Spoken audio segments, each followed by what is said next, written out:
Hey Navigators, today we're in Gainesville. We're going to ride around Gainesville, this beautiful town, home of the University of Florida, but also a lot of other really cool places like the Hippodrome Theater right there.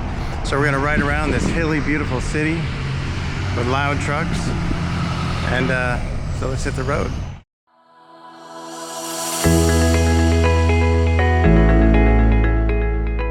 Today we're in Alachua County, in the charming city of Gainesville, known primarily as the home of the University of Florida, but has a lot more to offer than just that.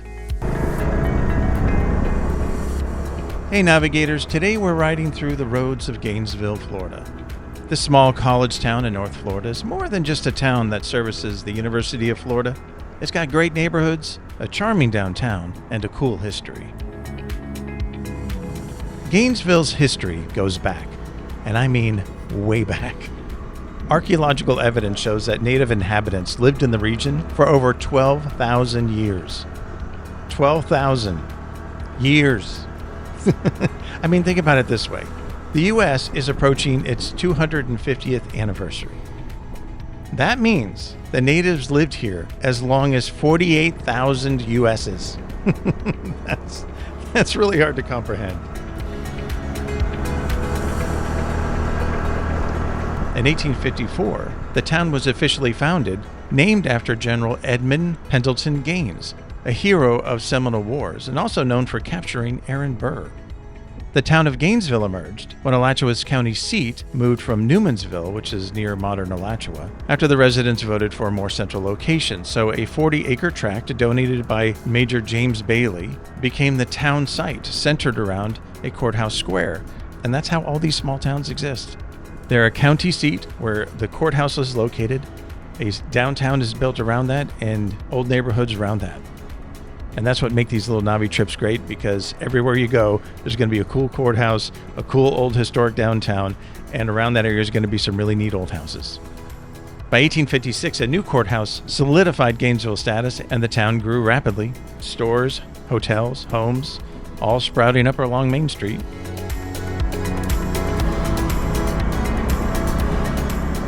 Right after that, the arrival of David Levy Yulee's Florida Railroad in 1859 connected Fernandina to Cedar Key via Gainesville, and this transformed the town into a commercial hub. The locomotive on Gainesville's city seal reflects this pivotal moment.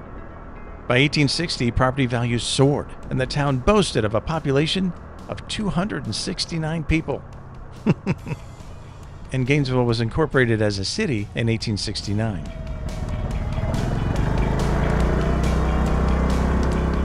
In the late 19th century, Gainesville saw a rebound as an agricultural center, with citrus, cotton, and phosphate driving the economy. And the Florida Southern Railroad in the 1880s expanded rail access, and the town's population grew to almost 3,000 people by 1890. Now, in 1905, the Buckman Act consolidated Florida's higher education, creating the University of Florida in Gainesville, and that opened in 1906 with 102 students. And if you want to get more into the depth of the University of Florida, you can watch my previous video as I ride through that really gorgeous campus. In 1956, Gainesville economy got a lot better and diversified because Shands Hospital opened up. And then about 8 years later, Interstate 75 nearby suddenly made Gainesville a key stop between Michigan and Florida. So it really increased tourism and commerce.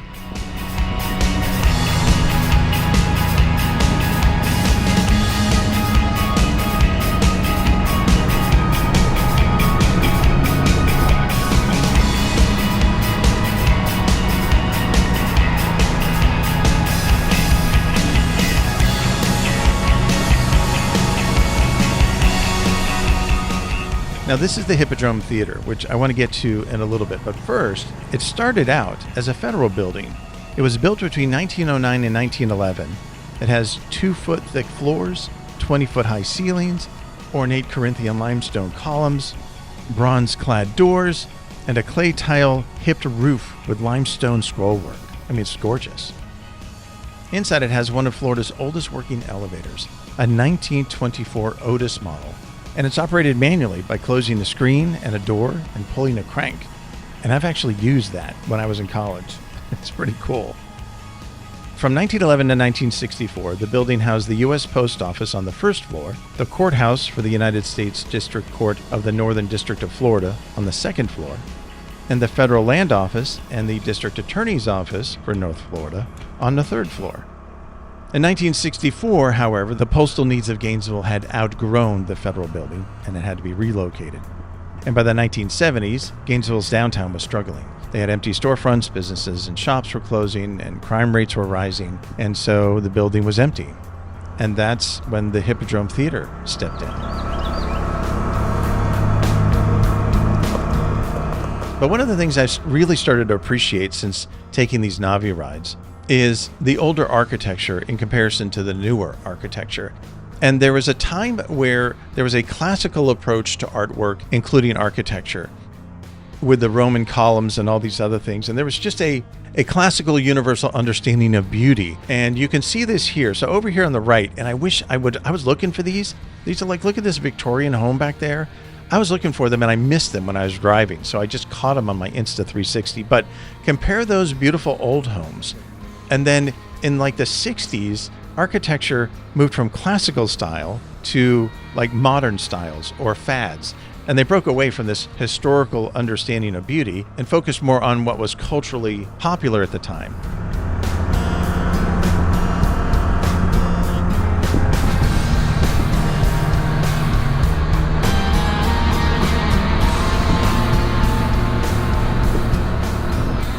So you compare those old beautiful buildings down the road to this building, which, I'm sorry, it's ugly.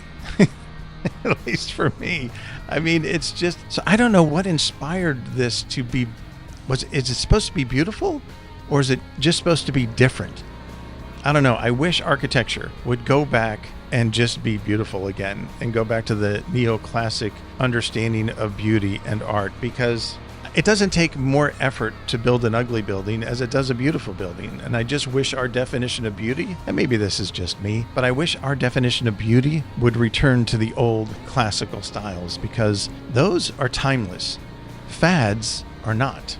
I mean, seriously, just look at pictures 20 years ago and you'll ask yourself, what the heck were we thinking?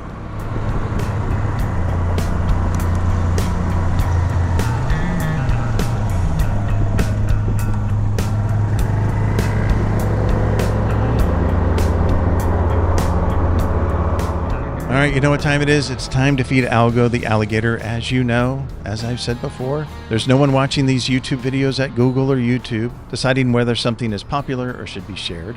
That's been handed off to computer programs, algorithms. And algorithms look for input from you, the viewer, for it to automatically decide whether it should make it available to more people. And it does this by looking for triggers, whether that's comments or thumbs ups or how long people watch, if you share the video and things like that. Look, I'm not saying you have to do that. I'm just saying that this is how it works. So if you do want to support this video, if you like this video or any of the other videos we do, and you want more people to see it, well, the best thing you can do for me and for them is to just, I don't know, push buttons, write things, comment, watch for a while.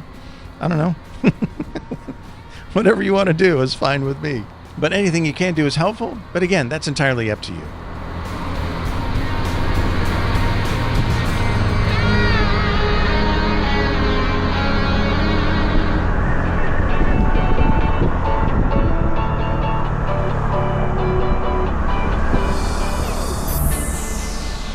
All right, so here's some stats for you. Gainesville has a population of over 145,000 people, and the median home value is about $300,000. The average rent, about $2,000. When it comes to demographics, 13% of the population are under 18, 33% are between 18 and 24, 17% are between 25 and 34, another 17% is between 35 and 54, 7% is between 55 and 64, and 12% is over 65. And I think that tells you this is not a retirement community. Not a surprise when it's home to a big college. 54% of the population is white, 21% are black, 13% are Hispanic, and 6% are Asian. 84% have graduated high school, 27% are attending college, and 52% have graduated college. The per capita income in Gainesville is about $31,000, which is about $12,000 less than the national average. The median household income is $46,000 versus the national average of $78,000. And a whopping 28% of the population live below poverty. Now, in a college town, it's not surprising that the University of Florida is feeding the local economy. 23% of the jobs come from education. 17% come from healthcare, most notably Shands Hospital, and 10% come from retail.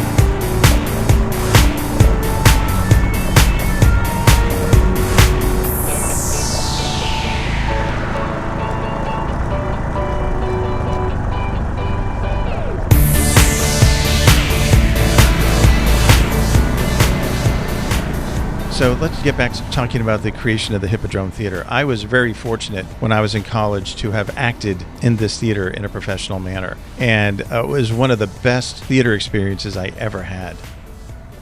One of the greatest things that it would do, it would combine local talent, like me and others that were local residents or students at the University of Florida, and they would combine them with New York actors that would come down to do a regional play.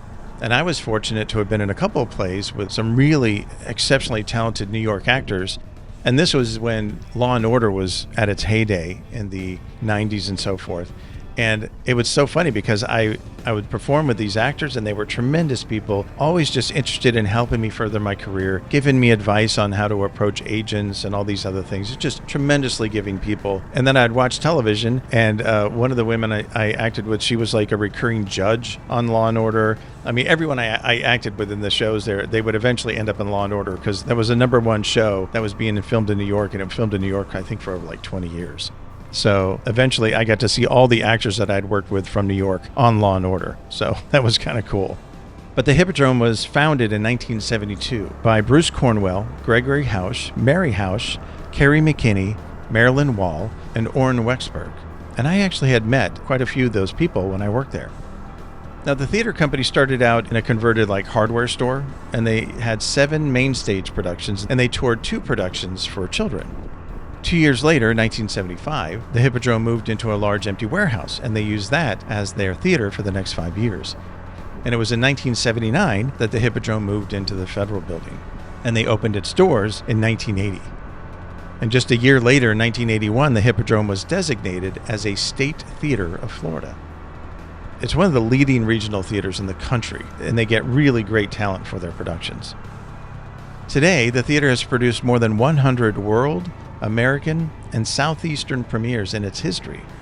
Acclaimed playwrights such as Tennessee Williams, Eric Bentley, Paula Vogel, Lee Brewer, Adrian Mitchell, and Mario Vargas Llosa have developed new works on the Hippodrome stage.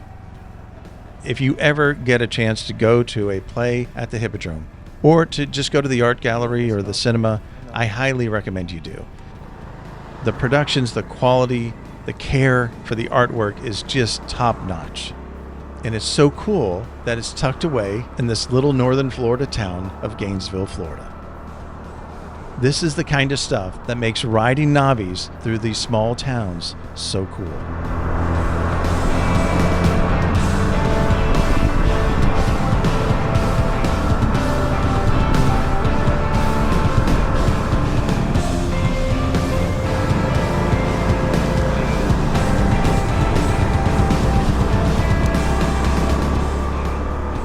One thing that's interesting is that the Gator name for the University of Florida wasn't always like a given. Some students wanted them to be called the Wildcats, and others wanted them to be called the Crackers. Now, the term cracker is after Florida cracker, and it's believed to have originated from European settlers, mostly from Scotland and Ireland, who settled in the South, both in Georgia and Florida, and were known for the sound of their whips cracking when they were cattle herding. As early as 1766, British colonial records in East Florida mentioned cracking whips used by these herders, referring to these nomadic cattlemen as crackers. Over time in Florida, crackers became known as people who were self-reliant, lived a rural lifestyle, and were involved in cattle and hunting. They were seen as rough but resourceful, very different from the plantation elites that also occupied the same area.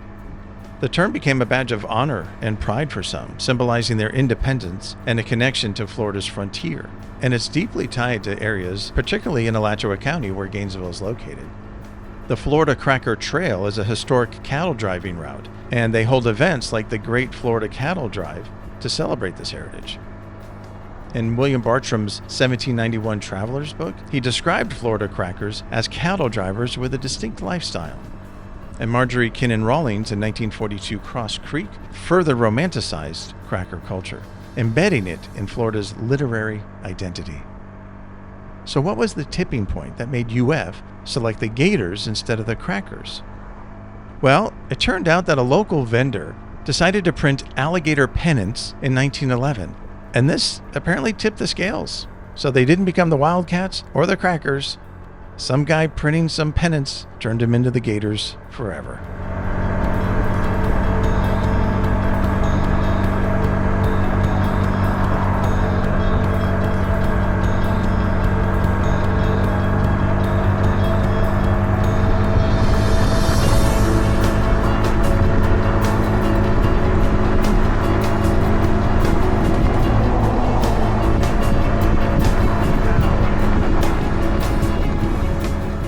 Now, one of the most well-known 20th century residents that originated from Gainesville is Tom Petty, the musician. He was born in 1950 in Gainesville and grew up in a working-class family. He had a passion for music that was really ignited when he was 11 years old, and he met Elvis Presley, who was in Ocala nearby shooting a film. And later, in 1961, he watched the Beatles on The Ed Sullivan Show, and this made him want to be a musician even more. So he taught himself how to play the guitar, and he started forming all these bands. At 14, he joined his first band called the Sundowners, playing covers at school dances and local gigs. And by 17, he dropped out of high school completely to pursue music full-time. He formed a band called the Epics, and then evolved into another band called Mudcrutch in 1970. And it had future Heartbreaker bandmates Mike Campbell and Benmont Tench. The band was really successful locally. They played in gigs all across Florida, and they eventually organized music festivals at what they called the Mudcrutch Farm, which was just an empty lot named after their band. Their music blended southern rock, country, and also had the influences from the Rolling Stones. Now, Mudcrutch recorded a demo at the University of Florida Studios, but by 1974 they wanted bigger opportunities, so Tom Petty and the band moved to Los Angeles.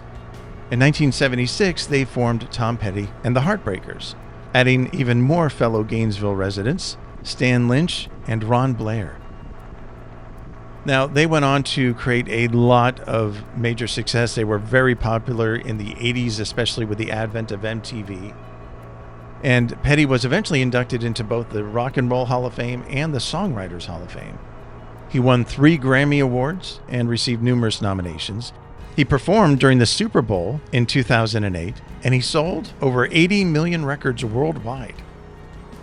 One of Gainesville's greatest success stories.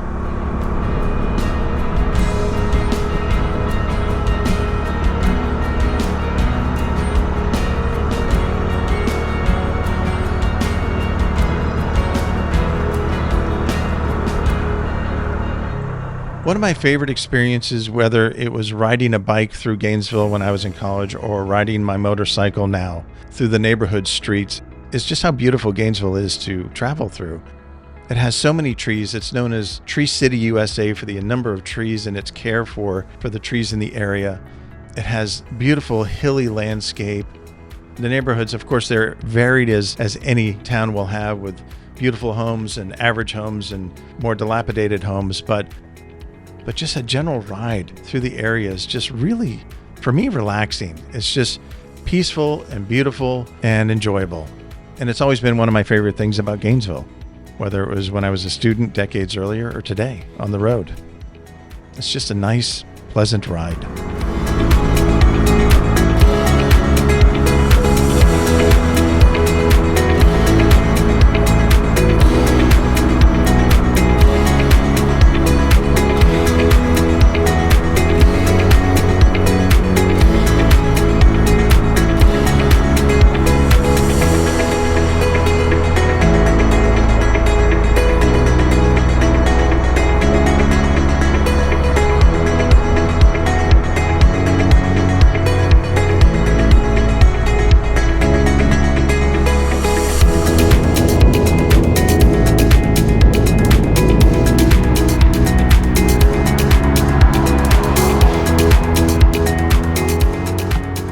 Well, I hope you've enjoyed our ride through beautiful Gainesville, Florida.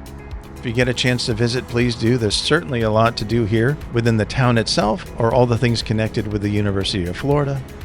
It's one of the cool things about being in a small town connected to a big university is the big university brings in a lot of music, culture, artwork, events, sporting events that you would never get in a small Florida town without a university. So it's a really cool place to visit. I hope you get to come. I hope you get to enjoy a ride through it one day. But I want to thank you today for spending your time with me, because time is the most precious treasure we have, and the fact that you've spent any of that with me to watch this video means the world to me. I mean that sincerely. So listen, when you're on the road, please be safe, be kind, be generous to those on the road, and most of all, have fun. All right, I'll see you guys next time.